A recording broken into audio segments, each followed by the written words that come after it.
Le professeur de médecine Jean-Jacques Vatine, ce nom ne vous dit peut-être rien. Pourtant, il a été, on va dire, honoré cette semaine. Il a été considéré comme l'un des meilleurs médecins d'Israël pour l'année 2019 par le magazine Forbes. On est ravis de l'accueillir. Il s'appelle Jean-Jacques Vatine, professeur de médecine, spécialiste de la douleur et bien sûr spécialiste en médecine physique et réadaptation fonctionnelle. Vous ne comprenez pas tout, moi non plus, ne vous inquiétez pas, on va tout savoir. Bienvenue Jean-Jacques Vatine. Bonjour. Alors, il va falloir parler un petit peu plus fort du micro. On n'a pas eu de petit jingle, je ne me suis pas arrêtée, mais c'est pas grave. Donc, on est ravis de vous accueillir. Je suis un peu émue parce que, franchement, vous avez fait énormément de choses en Israël. Dans le cadre professionnel, bien sûr. On a fait des choses. On a essayé de faire des choses. On a essayé de faire venir et de faire pénétrer la médecine française avec l'approche de la médecine française telle que nous l'avons appris en France. La médecine humaniste. Exactement. Ça veut dire que il s'agit de traiter une personne et pas un problème. Il faut, la personne qui souffre, il faut traiter la personne qui est douloureuse et non pas traiter la douleur de la personne. Mmh. C'est très important de voir ça d'une manière beaucoup plus, ce qu'on dit, holistique. Alors avant de dérouler le fil de votre parcours, on va juste donner quelques points de repère. Vous avez travaillé très longtemps, on va dire 18 ans, à l'hôpital Hadassah Ain Kerem, Hadassah Haratzofim, je n'entends plus rien.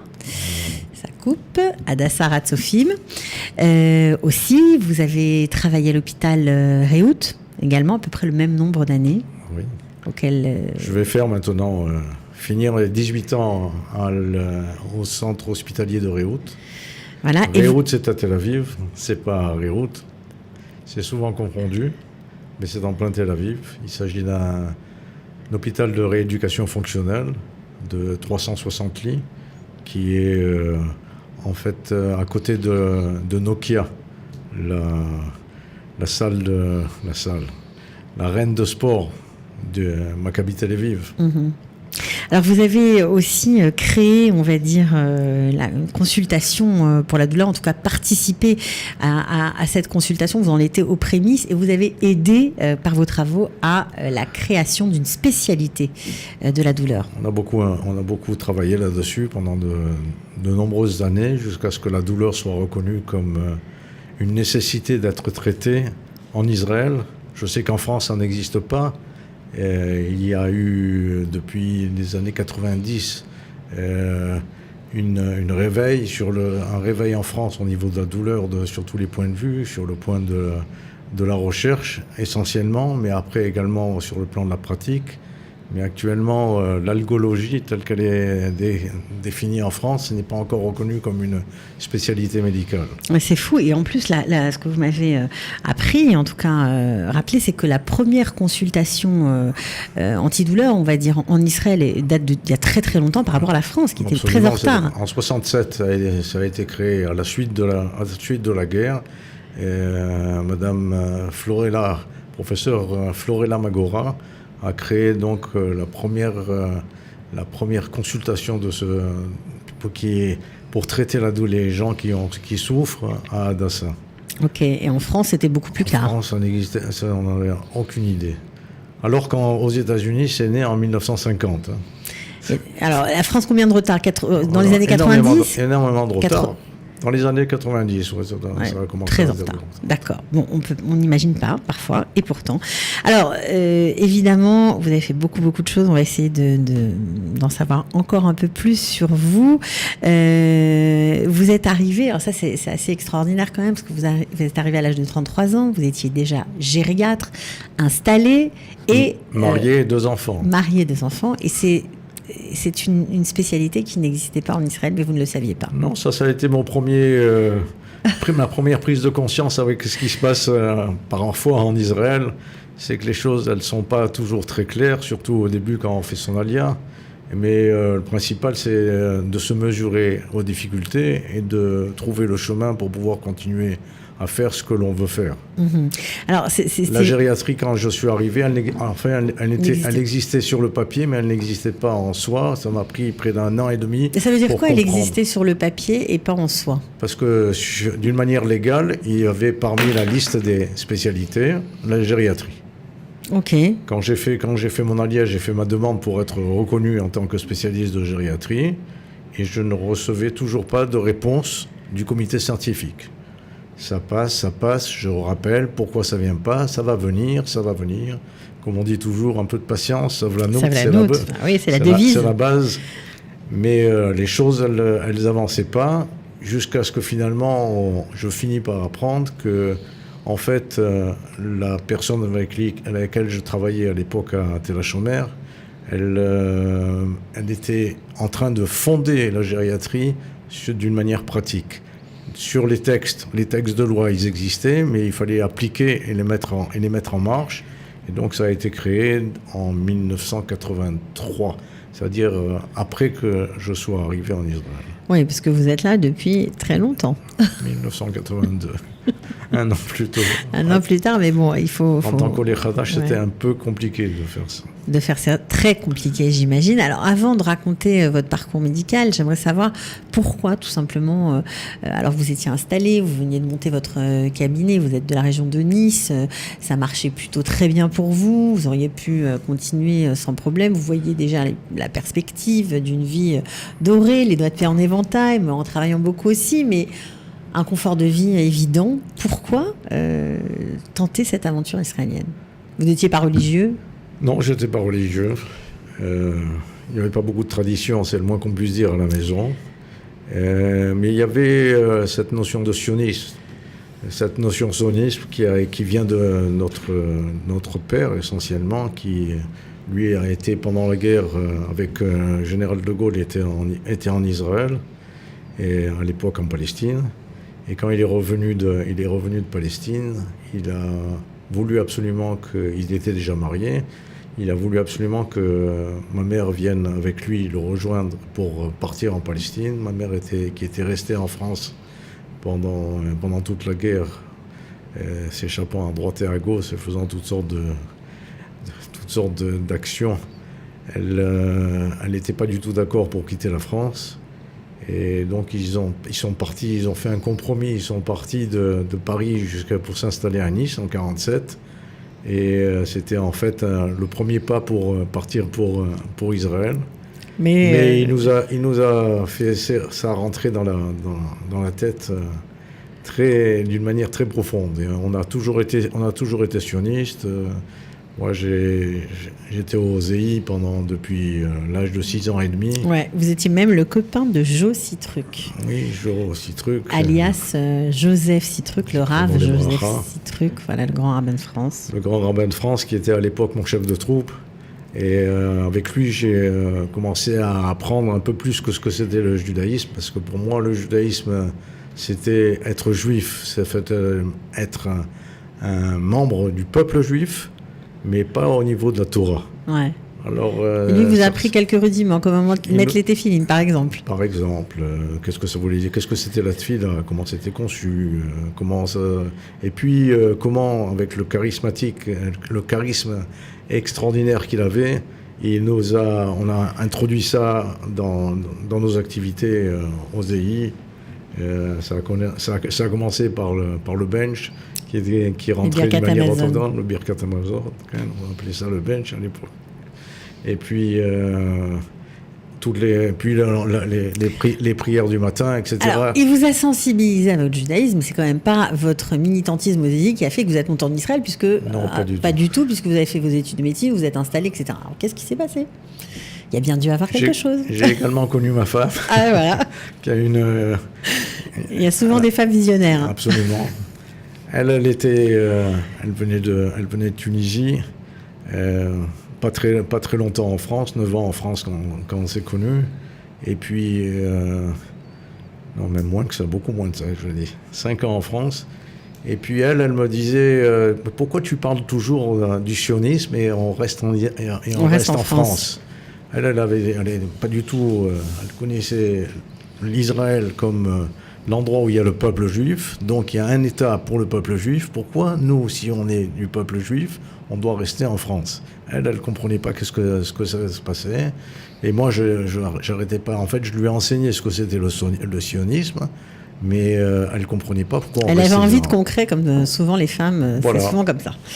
Ok. Et ben alors ça, plus ça, et puis donc je me suis installé, malgré tout, je me suis installé, j'ai commencé à monter le cabinet, je faisais de la gériatrie, le cabinet ça a commencé à marcher pas mal du tout, et puis je me suis dit, mais moi je vois pas comment ça va continuer jusqu'à la retraite, je vois pas du tout comment on peut rester comme ça, et puis un jour, les enfants sont revenus de l'école, et ils ont commencé, c'était près de Noël. Et puis ils ont commencé à parler de ce qui se passait pour Noël, qu'est-ce que c'est le petit Jésus. Ils allaient à l'école Pourquoi laïque, vous n'avez pas de l'école crèche? grasse, Pourquoi vous fêtez pas Noël? Exactement, pourquoi on ne fait pas ça? Alors on n'avait pas grand-chose à leur raconter, puisqu'on était très peu traditionnaliste, on faisait rien du tout de spécial. Kippour peut-être? On faisait Kippour. Ouais. Ok, c'était ce qu'on appelle les Juifs de Kippour. Ouais. On allait à Kippour et puis on rentrait à la maison et puis c'était tout. Ça n'existait pas en dehors de ça. Et on a compris qu'il fallait peut-être mettre quelque chose pour faire passer chez les enfants. Et alors c'est pour ça que la notion finalement, qu'est-ce qu'on fait ici? Non, viens. Elle a pris son importance. On a décidé, De ça partir. suffit comme ça et on part. Ok. Alors, vous avez pris la direction du Merkaz Klita par des heureux hasards, comme ça se passe souvent. Vous faites connaissance de l'homme qui sera votre patron et qui vous engage à Hadassah Ein-Kerem parce que il n'y a pas de spécialité de gériatrie, mais il vous suggère d'en faire une autre. Exactement, il me dit, d'abord c'était l'intérêt, c'est qu'il parlait un peu français. Ouais, ça peut aider.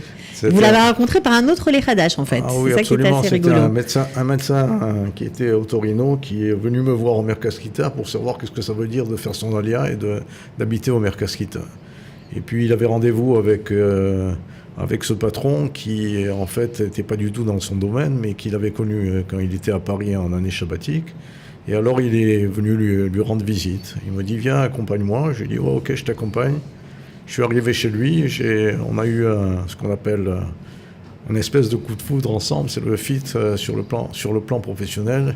Je lui ai expliqué quels étaient mes problèmes, pourquoi la gériatrie n'était pas reconnue, etc., que je pensais qu'il fallait que je refasse une spécialité. Il me dit, ta spécialité, ça ne sert à rien de la refaire, tu l'as, alors maintenant fais une autre spécialité.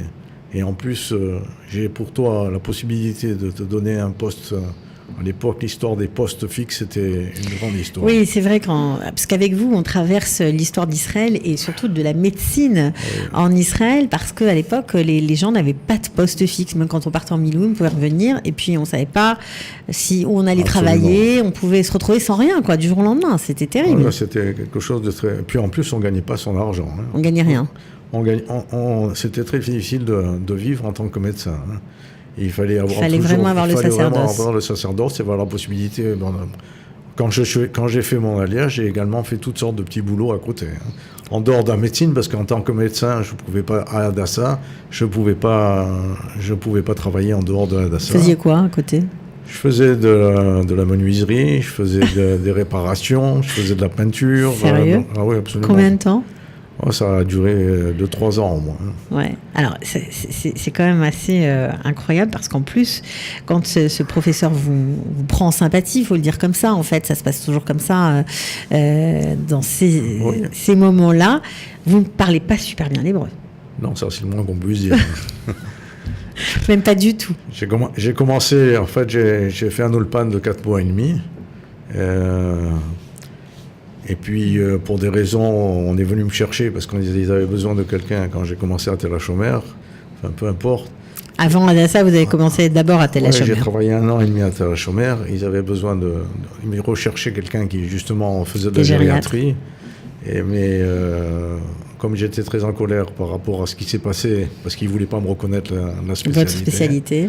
Et qu'on me proposait un autre poste. Quand j'étais à Tel HaShomer, le poste, il était pas un poste fixe. C'était un poste où à chaque fois, je remplaçais quelqu'un d'autre. Tous les mois, je remplaçais quelqu'un d'autre. C'est-à-dire, du point de vue administratif, en vrai, vous étiez à votre poste, mais toujours la même chose, vous faisiez toujours le même travail, mais du point de vue administratif, c'était pas comme ça. C'était pas comme ça, avec tout ce qu'il y a au niveau du salaire et au niveau également des biens sociaux, de ce qu'on appelle la retraite et compagnie, toutes ces cotisations-là, ça passait à côté. Alors, c'était... Puis quand on vient de France, où quelque chose de fixe, c'est quelque chose de fixe. Cette notion, on remplace continuellement quelqu'un, c'était quelque chose d'assez difficile, incroyable. Voilà, à l'époque, comme vous avez dit, c'était quelque chose de très particulier en médecine. Quelqu'un qui faisait sa spécialité en tant qu'interne, en fait, il n'avait pas de poste fixe. Et en plus, il devait aller faire les milouim. On revient des milouim, il n'y a plus de poste. Il faut que tu attendes 2-3 mois pour pouvoir continuer ta spécialité, parce que pour l'instant, on n'a pas de poste. Voilà, c'était les choses qui se sont passées. Ouais. D'ailleurs, vous avez même participé, enfin, malgré vous, en tout cas, vous avez vu, vous étiez présent lors de la grande grève des médecins de 1983. Ben oui, c'est comme ça que j'ai commencé, d'ailleurs, parce que c'est pour ça qu'on est venu me chercher au Mercasclita. On est venu chercher au Mercasclita parce qu'ils voulaient absolument avoir quelqu'un qui vienne. En fait, il leur manquait de quelqu'un qui allait prendre des gardes dans les services qui s'occupaient principalement des personnes âgées. Et il devait y avoir une grève. Et alors, le patron qui me cherchait, il me dit, voilà, si tu veux, j'ai une possibilité de te prendre immédiatement à Télachomère. Mais fais attention, si tu viens pas maintenant, dans 8 jours, il va y avoir une grève et je sais pas qu'est-ce qu'il y aura après. Alors finalement, je me suis dégonflé. Vous vouliez pas y aller ? Je voulais pas y aller. J'avais décidé que je finissais l'Ulpan. Uniquement après l'Ulpan, j'allais... Très français, carré, on suit son programme. C'est comme ça que ça se passait. On vient d'un endroit qui est très organisé, dans un endroit où l'improvisation est permanente. Hein. Alors, il fallait réagir. Donc, je me suis dégonflé. J'ai dit, OK, je pars. Et au bout de 8 jours, il me dit, voilà, il y a la grève. Tous les médecins sont partis dans le nord. Ils ont quitté tous les hôpitaux. Il y avait juste un interne de garde qui restait. Et c'est comme ça que je me suis retrouvé donc de garde avec seul médecin pour 120 lits Sans parler l'hébreu. Sans parler l'hébreu. Et sans ordinateur, parce qu'à l'époque, tout était écrit en plus. Tout était écrit et tout était à la main. Donc vous deviez gérer les dossiers des patients. Ah oui, bien entendu, mais tout était écrit à la main. Alors, super. Écrire encore, ça passait, mais lire ce qui était écrit en cursive, alors ça, c'était absolument impossible. Alors je courais continuellement à droite et à gauche voir les infirmières qui m'aidaient à lire et à comprendre ce qu'il y avait écrit pour pouvoir continuer le traitement de ces malades. Combien de temps vous avez galéré avec l'hébreu ? L'hébreu, combien de temps ? Ça a duré un bout de temps. Hein. Ça a duré un bout de temps, disons qu'au bout d'1 an et demi, 2 ans, j'ai compris que finalement, c'est pas très important de parler très bien l'hébreu. Ouais. Ce qui est important, c'est de savoir s'exprimer. Ça veut dire quoi ? Ça veut dire... j'ai appris ça, et ce que je dis, je répète ça à mes étudiants, on a appris que finalement, ce qu'on appelle en neurolinguistique, seulement 7% du message, il passe par le mot lui-même. Quand on lit, bien entendu, ça passe par le mot, mais quand on parle avec quelqu'un, le message, il passe par... le regard, les gestes. Ce qu'on appelle la langue du corps, les gestes, les mains, surtout le regard qui dit beaucoup de choses également. Bien sûr. Donc, alors j'ai donc compris qu'il fallait pas hésiter. Il fallait oser, quoi. Il fallait oser, puis peu importe. Le principal, c'est qu'on comprenne ce que tu veux dire. Vous n'aviez pas peur d'être jugé ? Parce que souvent, on a des nouveaux immigrants qui ont peur d'être jugés, qui sont très bons dans leur métier, mais qui ont une barrière de la langue, ils ne savent pas parler, ils n'arrivent pas. Au début, on a l'impression qu'on est jugé, on a l'impression d'être jugé comme des demeurés. C'est ça, parce qu'on s'exprime mal. Mais en fait, c'est pas réellement important, et surtout quand on croit et qu'on comprend ce qu'on veut dire, il faut pas hésiter à le faire. D'accord. Alors, vous avez passé ça, vous avez passé le test, on va dire, vous avez fait des conférences au début, on vous a dit Très rapidement, oui, c'est une façon dont j'ai appris à m'exprimer, c'est que je suis arrivé à Adassa, on m'a proposé donc ce poste en fixe pour pouvoir faire une nouvelle spécialité dont j'avais aucune idée de quoi il s'agissait d'ailleurs. Et ça m'a pris un certain temps pour comprendre de quoi il s'agissait, mais peu importe, je voulais absolument travailler, je voulais avoir un poste fixe, je voulais avancer et être dans un hôpital universitaire, c'était pour moi important. Et mon patron, au bout de 3 mois, il me dit maintenant, voilà, j'ai commencé à travailler en mars. En septembre, il me dit, ok, le mois prochain, il y a les étudiants de médecine qui arrivent. On doit leur donner des conférences. Alors toi, tu vas prendre un sujet et tu vas leur dire. Je dis, moi, je ne sais pas parler en hébreu. Qu'est-ce que je vais commencer à faire une conférence? Est-ce que vous lui parliez en français, en fait? Non. Ah, vous parliez en anglais avec lui? Interdit. En anglais, en quoi? En hébreu. En hébreu uniquement. D'accord. Ça, c'était interdit. Ok. De parler. Ça, c'est aussi une chose qui s'est un peu modifiée. Mais à l'époque, quand on était en Israël, il n'y avait rien d'écrit en français. Bien que le français soit reconnu comme une des langues officielles, on n'avait pas la possibilité de parler en français. Et puis, il y a toute cette notion de... Quand je m'adresse à un malade, il faut que je m'adresse dans sa langue. Et il ne faut pas que je commence à parler dans une autre langue devant le malade pour qu'il ne comprenne pas. Ils se sentent exclus de la conversation. De la conversation, c'est très important. Et alors donc, nous, on parlait uniquement en hébreu. Et c'est comme ça qu'on a avancé, parce que connaître l'hébreu, finalement, le travail, c'est la chose la plus importante pour pouvoir améliorer la connaissance de la langue. Surtout dans le domaine où on a besoin de s'exprimer. Alors, Adassa vous ouvre la porte de la recherche. Oui, vous n'aviez pas le choix, c'est comme ça que ça se passe dans cet hôpital-là. Il faut faire des recherches. À l'époque, c'était une condition sine qua non. Ouais. Pour pouvoir avoir un poste à Adassa, il fallait être impliqué dans la recherche. Pour pouvoir, à la fin de la spécialité, continuer à Adassa, il fallait avoir un poste académique. Pour pouvoir avoir un poste académique, il fallait avoir publié. Publier quoi? Publier les travaux de recherche. Autrement dit, si tu n'es pas impliqué dans la recherche, tu peux dire au revoir dès que tu arrives à la fin de la spécialité. Ouais. Et puis pour moi, c'était quelque chose qui m'intéressait. J'ai eu la possibilité donc de rentrer dans ce domaine. Je me suis... dans le domaine de la douleur. Avant la douleur, l'électrophysiologie. Exact, ouais. Ça, c'était la porte d'entrée pour la douleur. C'était la porte d'entrée pour la douleur, parce qu'en tant que spécialiste en électrophysiologie, l'épouse de mon patron, qui elle était donc anesthésiste et qui a introduit pour la première fois un traitement spécial de la douleur, avait besoin d'une étude en parallèle de ce qu'elle faisait dans sa recherche, après l'injection d'un produit au niveau en épidural. Elle voulait savoir s'il y avait des répercussions électrophysiologiques. Donc elle s'est adressée à moi pour pouvoir examiner ses malades. C'est comme ça que j'ai commencé à connaître la douleur. Et puis j'ai connu très bien son épouse, et avec tous les trois ensemble, on a fait des tas de travaux. Vous avez fait des tas de choses, et vous avez créé, on va dire, une espèce en tout cas participé à la consultation de la douleur multidisciplinaire. Oui, c'est ce qu'on a créé. On est les premiers à avoir créé ça. Madame Florella Magora, elle avait une approche, celle d'un anesthésiste, mais elle comprenait très bien que j'avais une approche différente. Et elle a dit, ça doit être intéressant, viens, essaye de comprendre ce qui se passe à la consultation de la douleur chez nous. Et tu vas nous aider. Je l'ai rejoint en parallèle de ce que je faisais dans le cadre de la rééducation fonctionnelle, parce que la rééducation fonctionnelle, il y a une autre chose très intéressante. Quand on s'adresse chez le médecin, peu importe quel médecin, une des premières choses qu'on dit, j'ai mal quelque part. OK? Donc la douleur, c'est la première. J'ai mal à la gorge, j'ai mal aux oreilles, j'ai mal. Donc la douleur, elle est présente dans toutes les spécialités. Elle est présente dans toutes les spécialités, mais elle n'est pas prise en considération suffisamment. Exact. Alors vous avez créé aussi.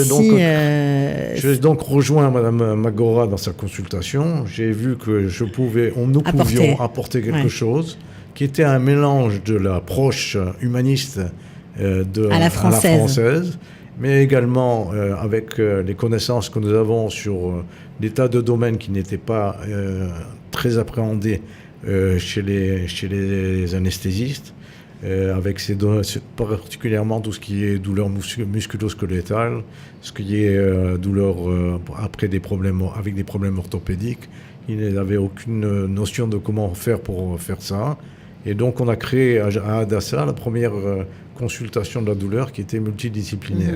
Extra. Quelqu'un qui venait, qui n'était pas anesthésiste, qui s'occupait également. C'était une première. Alors vous avez ensuite créé la douleur, vous êtes passé, bien que vous travaillez ensemble, à Arad Sofim. Voilà on était à Arad Sofim, à Hadassa. 2 jours, on va dire. Arad Sofim, le Mont Scopus et le Ein Kerem, en fait, c'est 2 hôpitaux de la même. Mais ça fonctionne quand même. Ça fonctionne un peu séparément, un peu ensemble. Il y a malgré tout 20 km entre les deux. Hein. Oui, non, mais c'est 2 hôpitaux complètement différents. Alors, est-ce que votre spécificité française vous a, on va dire, suivi? Est-ce que vous aviez un truc en plus par rapport aux autres, ou vous étiez tout simplement différent? Oui, ça c'est évident que Bernie Rochef, je commence à parler en hébreu. Bien sûr. Je pense qu'il est très important de garder cette notion d'empathie que nous avons acquis dans le rapport du médecin malade en France, dans le cadre de la médecine en Israël. Mais c'est très difficile parce que je pense surtout, alors là vous étiez spécialiste, c'était encore autre chose, mais les médecins qui travaillent par exemple dans le cadre de la Coupatrolim, les médecins français qui débarquent, qui sont un peu déboussolés quand on leur dit 6 minutes, 5 minutes par patient, c'est impossible. C'est exact. J'ai commencé à en connaître quelques-uns qui insistent. Et ça quand marche. on insiste, ça marche. D'accord. Donc il faut insister, il ne faut pas perdre sa spécificité. Il faut être ce qu'on appelle assertif. Il ne faut pas se laisser imposer toute chose. Il faut également considérer quels sont nos ordres de priorité et finalement, elles sont appréciées. Donc il est important, et de toute façon, le contact médecin-malade, ça fait partie des éléments importants du traitement des malades. Alors, vous avez continué, bien sûr, votre carrière. Vous êtes devenu chef de service en 2000, pendant 2 ans, à Hadassa. C'est exact, oui. C'était une belle période? C'était une belle période. C'était le progrès dans le cadre de l'hôpital. C'était le cadre également dans le cadre de l'université, à la faculté de médecine. Toujours avec cette façon d'appréhender les choses d'une manière particulière. Là-bas, on a également... c'était le début de l'hôpital de jour, cette notion qu'on peut faire de la médecine, pas uniquement en hôpital qui dure longtemps, parce que c'est ce qui coûte le plus cher. Et on a commencé... Donc tout ça, c'était nouveau aussi. C'est vous qui l'avez... Ça existait quand j'étais sur place, mais je l'ai pris en main et je l'ai énormément développé. Oui, je crois que quand vous êtes parti, il y avait 5000 patients. Oui, exactement. On avait 5000 jours d'hospitalisation en hôpital de jour quand j'ai quitté Hadassa. Ce qui est énorme. Ce qui était à l'époque déjà le modèle qui a été pris qui a été après développé dans d'autres, à Tel HaShomer, à Bethlehem-Mishten, etc.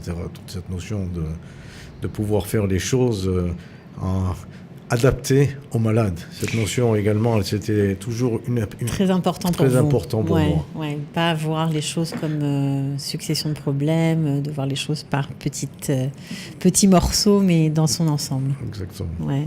Alors justement, je le disais tout à l'heure, l'histoire d'Israël se rejoint avec la vôtre, et la politique, évidemment, rentre en ligne de compte, surtout à l'hôpital. Et à un moment, le gériatre qui s'occupait du Rav Obadia Yosef, on peut le citer. Vous pouvez le citer, allez-y. Le docteur Steinman, c'est ça? Steinman, ok, d'accord. Professeur Steinman.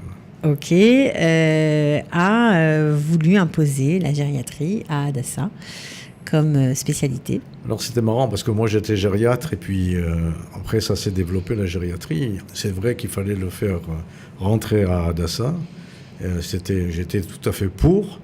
Mais c'était pas sur mon compte. C'est ça, sauf que ça s'est fait sur votre service, en fait. Pour des raisons de politique, c'est pas de la politique avec un grand P, c'est de la politique avec un petit P à l'intérieur de l'hôpital, qui a voulu que finalement il avait beaucoup plus de pouvoir que moi. Et à Hadassa, ils avaient compris qu'une excellente façon, étant donné que pour moi, c'était difficile de lutter contre ça. Contre lui, bien sûr. C'était de lui donner une partie du service. C'est comme ça que plus de la moitié du service de rééducation fonctionnelle est donc parti en gériatrie. Donc on l'a coupé en deux, on va dire, votre puis, service. Tout d'un coup, il est devenu responsable du département qui comportait le service de gériatrie et le service de rééducation fonctionnelle. Donc c'est devenu votre patron, en gros. C'est devenu mon patron. Je n'étais pas tout à fait d'accord, c'est le moins qu'on puisse dire, avec sa façon de voir les choses.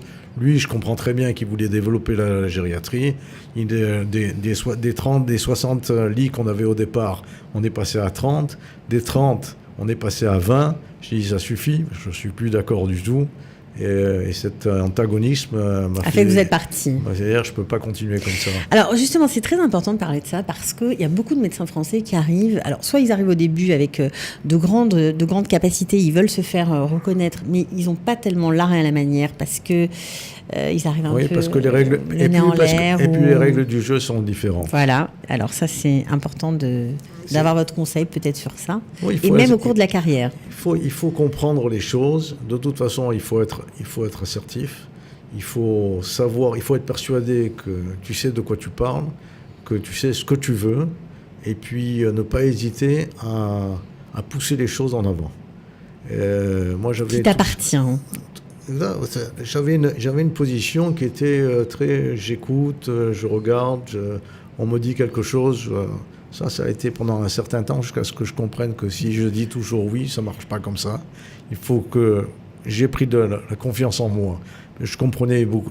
Vous comprenez mieux, avec le temps, vous avez compris où vous étiez, évidemment. Et puis, ça a été suite à l'intégration, on n'en avait pas parlé, mais l'intégration, elle passe par le travail, ça c'est très important. Mais en dehors du travail, c'est également rejoindre ce qui se passe en Israël. Alors, ce qui se passe en Israël, c'est également l'armée. Et le fait d'avoir... ce que j'ai fait ma spécialité, ma nouvelle spécialité, avant de faire l'armée. J'ai fini ma spécialité, j'avais 39 ans. Et à 39 ans, je suis parti à l'armée. J'ai fait mes classes. Et tout d'un coup, j'ai compris qu'est-ce que ça fonctionne en Israël. Sans faire l'armée, on ne comprend pas ce qui se passe. Non. C'est important de le dire. Peu importe, j'ai pas fait l'armée en tant que combattant. Non, mais... J'ai été immédiatement pris en considération comme médecin. Mais ça vous fait connaître l'association israélienne de l'intérieur. C'est ça qui m'a ouvert les portes. Hein. C'est ça qui m'a ouvert les portes pour comprendre qu'est-ce que ça veut dire Israël. Pourquoi Qu'est-ce qu'on comprend d'Israël à l'armée ? Qu'est-ce qu'on comprend ? D'abord, c'est d'y avoir vécu. Cette... Après, j'ai continuellement soigné des tas de soldats. Mais il est important de savoir qu'est-ce qu'ils vivent, dans quelles conditions ça se passe, quels sont les problèmes à l'intérieur du ministère de la Défense, au niveau de l'armée, quelles sont les compensations qu'ils ont, les possibilités qu'ils ont. Tout ça, ça fait partie de notre vie. Au jour le jour, il est très important de pouvoir y participer pour pouvoir comprendre ce qui se passe partout. Oui, parce que encore plus en tant que médecin. Vous avez été au contact, bien sûr, avec tous ces soldats parce que, on ne l'a pas dit, mais en dehors de toutes ces activités, vous avez été médecin certifié, médecin spécialiste, expert au Bitoire Leumi pour, on va dire, décider du degré d'incapacité dans certains dossiers et des pensions, ou en tout cas des allocations de leur verser, les allocations correspondantes. Donc c'était très important pour vous, j'imagine. C'était très important. Ça, c'est aussi le résultat de ma spécialité, parce que j'ai commencé à comprendre qu'est-ce que ça veut dire être infirme, avoir des handicaps, et qu'est-ce que ça représente, comment c'est compensé. Et ça, c'était aussi une chose importante. C'est pas parce que tu es infirme que tu ne peux pas travailler. Mais il faut te donner les possibilités. C'est une chose qui est très négligée, par exemple, en Israël. Il existe une loi, mais elle n'est pas appliquée. C'est d'intégrer les gens qui ont des handicaps qui sont différents dans le cadre du travail. En France, il y a une loi qui impose la possibilité de gens handicapés, quel que soit le handicap, d'être intégrés au marché du travail. En Israël, c'est beaucoup moins pris en considération, c'est toujours mis de côté. Il faut comprendre tous ces sujets pour pouvoir pouvoir aider également les gens à faire au mieux possible pour pouvoir avoir une meilleure qualité de vie. Mmh. Bon, en tout cas, ce que vous avez appris, c'est aussi la combativité, la persévérance, parce qu'une fois que vous quittez Hadassa, vous auriez pu vous laisser abattre, vous étiez aux alentours de la cinquantaine, mais non, vous décidez de tout recommencer. Exactement. Même à zéro. C'est une nouvelle vie à deux niveaux. D'abord, à l'époque, on était à Jérusalem. Ouais. Et puis, on m'a proposé donc de travailler à Tel Aviv. Tel Aviv, c'est un autre monde. Jérusalem et Tel Aviv, c'est deux mondes différents. Vous avez refait votre alia à Tel Aviv ? Dans un certain... Oui, je peux dire ça. Hein. C'est une façon de voir les choses. J'ai découvert un autre monde. Complètement. Complètement, sur des tas d'éléments. La façon de se comporter. La façon... au niveau culturel. Il y a des choses très importantes. Par exemple, à Jérusalem. Comme Jérusalem, c'est une ville qui vit d'une manière... comment dire, il y a des tas de communautés. Et les communautés, elles sont assez séparées les unes des autres. Ok. C'est-à-dire, si je prends simplement pour l'origine de ces communautés, les Irakiens et les gens qui viennent du Kurdistan, ils ne sont pas mélangés. Ils vivent chacun entre eux. Et c'est exactement avec les Français. Avec les Américains. Avec les Américains. Avec ceux qui sont d'Afrique du Sud. Et tout ça, ça reste... Il n'y a pas beaucoup de mélange. Quand je suis arrivé à Tel Aviv, j'ai découvert que Tel Aviv, c'est une ville ouverte. Il est absolument... Et c'est une banalité de voir des gens qui sont super orthodoxes, qui habitent en même que des gens qui sont complètement chilonimes, qui n'ont aucune pratique de la religion. C'est pas les choses, elles ne sont pas fermées comme ça sur Tel Aviv. Et dans les relations dans le travail, c'était aussi différent ? Il y avait plus de compétition, dans la relation du travail, c'est différent. C'est différent, mais c'est aussi surtout de sortir d'Hadassa. Parce qu'à Hadassa, on n'avait pas le droit de travailler en dehors d'Hadassa. Ouais, donc là, on est dans un autre monde. Et puis là, quand j'arrive à Tel Aviv, je découvre que les gens qui travaillaient, pas tellement dans mon hôpital, mais dans les autres hôpitaux, que ce soit à Ichilov, que ce soit à Tel HaShomer, à partir de 1h de l'après-midi, il n'y a plus personne dans l'hôpital. Où ils sont tous ces médecins ? Pourquoi ils ne restent pas ? À Hadassa, j'étais de 8h à 6h du soir à Hadassa. 6h, 7h, peu importe comment ça allait. Mais là-bas, à 1h, il n'y avait plus personne. Où ils sont passés ? Ils sont tous allés faire du privé à droite et à gauche et faire autre chose. Cette notion, je l'ai découvert quand je suis arrivé à Tel Aviv. Et donc, également, la possibilité de mener en parallèle une autre activité également dans le domaine de la médecine, que ce soit en privé ou que ce soit dans un autre domaine. Vous avez aimé Tel Aviv ? Vous aimez Tel Aviv ? Si j'aime Tel Aviv, oui, j'aime beaucoup Tel Aviv. Mais si c'était à refaire, je referais exactement la même chose. Ah, c'était important d'être passé par Jérusalem ? C'était important de passer par Jérusalem. Ça correspondait très exactement à nos besoins, surtout quand on avait les enfants petits. Et on est resté avec eux. Ils ont également évolué, j'imagine, bien sûr. Dans leur sens, mais jusqu'à ce que le dernier ait fini l'armée, on est resté à Jérusalem. Pourquoi ? Parce que pour pouvoir leur permettre de continuer à vivre dans le même environnement, dans le même environnement amical, Revrati, qui par eux, c'est passé. Pour moi, c'était passé dans toutes les communautés, c'est-à-dire qu'ils avaient des tas de copains qui n'étaient pas français. Ouais, Surtout sortir de la communauté française, ça a été important pour pouvoir s'intégrer. C'est pas qu'on n'a pas toujours, on a toujours eu des amis et des relations. Il fallait s'intégrer, c'était important. C'était très important de s'intégrer. C'était une des premières choses qu'on a voulu faire quand je suis arrivé à Hadassa, c'est de faire connaissance avec des médecins qui étaient israéliens et qui avaient vécu également d'autres choses dans la vie que notre façon de venir de France. Alors, vous avez tout recommencé à Rehoud, vous avez été sous-directeur de l'hôpital. Pas tout recommencé, mais disons en tout cas pour le centre de la douleur, oui. Vous avez recommencé à zéro. J'ai remis tout le centre de la douleur pour toutes les consultations externes. J'ai pris j'ai monté en fait un hôpital de jour dans cet hôpital, l'hôpital de rééducation de Réhout. J'ai ouvert les consultations, j'ai ouvert l'hôpital de jour, et ça a grandi. J'ai également fondé la recherche, parce que c'était pas un hôpital universitaire.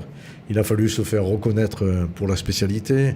Alors on a fait ça. Vous avez mené beaucoup de combats. Beaucoup de combats. Oui, même politique pour les médecins, pour essayer de faciliter de politique les choses. Intérieure. On découvre qu'il y a de la politique partout. C'est pas la politique avec un grand P, c'est la politique intérieure. C'est connu. Il y a dans les universités, entre les universités, il y a toujours des problèmes de relations de petites politiques, mais qui ont également un impact sur le devenir. Et il ne faut pas hésiter à prendre le pas et à mener les choses.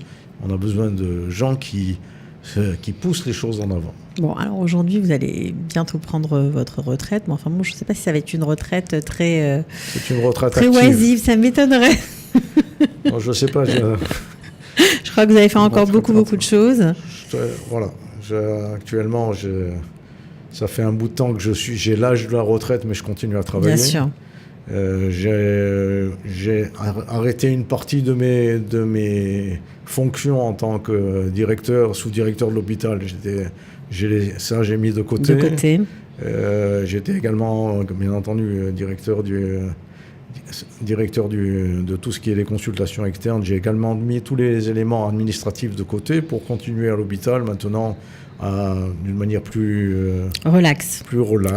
J'y vais 2 fois par semaine et je fais de l'enseignement essentiellement. Et puis je continue surtout la recherche qui est pour moi quelque chose de très, très important. Ouais. Alors justement, parce que ça sera un peu la dernière partie de cette interview, puisque vous êtes francophone, vous avez été formé dans les écoles de médecine en France, vous avez connu très bien le système israélien. Qu'est-ce que vous pensez du système de santé israélien aujourd'hui? Le système israélien aujourd'hui, si vous êtes très malade, ça va. Alors c'est excellent. Mais si vous n'êtes pas très malade, il y a tout ce qui s'écroule en ce moment. Le système de santé israélien actuellement, il a des gros problèmes, qui sont essentiellement des problèmes, bien entendu, économiques, mais ils ont beaucoup de difficultés à faire face à l'augmentation de la population, au vieillissement de la population, qu'il ne faut pas négliger, qui demande de plus en plus d'aide sur le plan médical. Mais essentiellement le problème d'ordre économique. Et il y a beaucoup à faire. On a un manque énorme de médecins, il y a un manque énorme d'infirmières. Ouais. Il s'est ouvert un hôpital à Ashdod. À Souta. Ça fait ça fait 20 ans qu'on en parlait de cette histoire. Il faut absolument augmenter le nombre de lits d'hospitalisation. Il doit y avoir un autre hôpital qui doit s'ouvrir dans le sud. Mais tout ça, il faut également du personnel. Il faut des médecins. Il faut des infirmières surtout. Alors pourquoi? Où elles sont les infirmières? Il y a un manque énorme d'infirmières. Il y a de nombreuses infirmières de France d'ailleurs qui veulent faire leur alien mais qui sont bloquées, comme des sages-femmes qui sont bloquées, qui ne peuvent pas travailler parce qu'il faut refaire leurs études. En tout cas, elles doivent réétudier, repasser des examens qui sont très compliqués. Ça, à mon avis, on doit pouvoir arriver à faire reconnaître également ça. Il faut travailler là-dessus. Kalita travaille dur dessus. Vous êtes le bienvenu si vous voulez aider Kalita à avancer. Très volonté dans ce domaine-là, parce que c'est également au niveau des raisons des professions paramédicales où il y a beaucoup à faire pour pouvoir intégrer les Français. On a beaucoup à apporter à la qualité de la médecine en Israël. Et puis finalement, on a besoin de tous ceux qui sont encore en France. Alors, on pourrait encore parler très longtemps avec vous. J'imagine que vos enfants, dont 2 d'entre eux sont en France, mais 1 ici, sont totalement intégrés et que ça a été une réussite pour vous, familiale aussi. Pour nous, on a posé d'ailleurs cette question à nos enfants il n'y a pas très longtemps, en leur disant qu'est-ce que vous en pensez? Alors, d'abord, ils nous ont dit chapeau d'avoir fait faire l'Aliyah. Franchement, oui. Mais nous, si c'était à refaire, on le referait. On est très bien ici. On s'est développé, on s'est intégré, dans tous les domaines, chacun dans son domaine particulier. Vous nous avez donné les outils pour pouvoir faire face à la réalité.